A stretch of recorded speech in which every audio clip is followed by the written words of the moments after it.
श्री स्वामी समर्थ सगळ्यांना कशा आहेत? मस्त मजेतच असाल तर मी सोनाली पिसे ब्लॉगमध्ये तुमचं स्वागत आहे. तर आज आहे मंगळवार आणि मंगळवारची कुंजन सेवा वगैरे मस्त झालेली आहे. कामावरून घरी आल्यानंतर हातपाय वगैरे धुतलं आणि छान अशी कुंजन सेवा करून घेतली. कुंजन सेवामध्ये खंड पडू देत नाही मी, कारण कुंजन सेवा करते म्हणून तर सुखी आहे.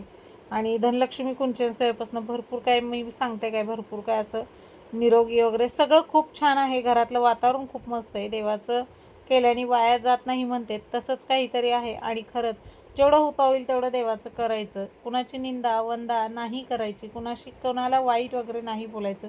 आता बऱ्यापैकी स्वतःच्या कामात आणि स्वतःच्या म्हणजे सगळ्या धार्मिक ह्याच्यात बिझी होऊन जायचं. कारण आता बघू शकता तुम्ही इथे छान अशी ही पूजा करून घेतली आणि नंतर स्वामींचं घरात विराजमान झालेलं आहे. स्वामींना आणलेलं आहे घरात, तुम्ही बघू शकता. आणि सुंदर असा हार वगैरे घातलेला आहे. साधं सिंपल स्वामींना हे केलेलं आहे. म्हणजे सिंपलच टेबलावर डेकोरेशन वगैरे काही केलेलं नाही आहे.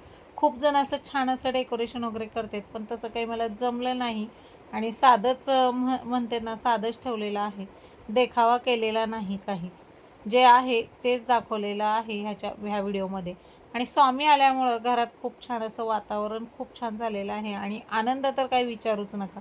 सगळे मनापासून सेवा करतात. अगदी मुलं माझ्यापेक्षा जास्त माझे दोन्ही मुलं करतात. त्यांच्याकडे धूप आरती, नैवेद्य, सकाळची पूजा वगैरे सगळं काही त्यांच्याकडे असतं. आणि संध्याकाळचं पण ते करतात, कारण सांज आरतीला मी नसते आणि धूप आरतीला पण मी पण नसते. आणि मुलं लवकर करून जातात सगळं काय ते कॉलेजला जातात. त्यानंतर मग इथं मस्त अशी छोलेची भाजी केली आणि छोले आणि पुऱ्या गरमागरम मस्त अशी छोले आणि पुऱ्याची भाजी छोले केले आहे आणि पुऱ्या तळलेल्या आहेत मस्त. मुलांच्या आवडीचं बेत केलं की मुलं पण खुश. तर एवढं खोबरं कशासाठी? तर हे खोबरं असंच फोडलेलं होतं. मुलांना स्वामींच्या तिथं साधक दीक्षा घेतल्यानंतर प्रसाद म्हणून भेटलेला होता. मग आता या खोबऱ्याचं करायचं काय? तर आता सध्या तर फोडून ठेवले. जेव्हा ह्याच्या वड्या करतील तेव्हा तुम्हाला नक्कीच व्हिडिओ येईल.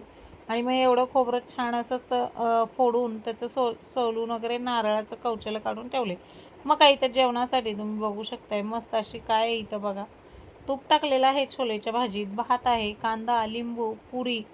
आणि गोड काय आहे तर गोड स्वीटमध्ये पण मस्तच काहीतरी असं बनवलेलं आहे बघा तुम्ही.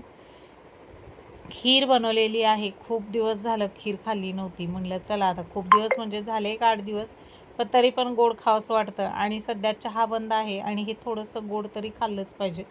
तर चला नैवेद्यासाठी एवढं सगळं काही केलं होतं. कसा वाटला हा व्हिडिओ कमेंटमध्ये नक्की सांगा. एवढं सगळं करून आणि नंतर ना अळूच्या वड्या फ्राय केल्या. राहिल्या होत्या अळूच्या वड्या, तर हा अळूच्या वड्याचा फ्राय बघा तुम्ही.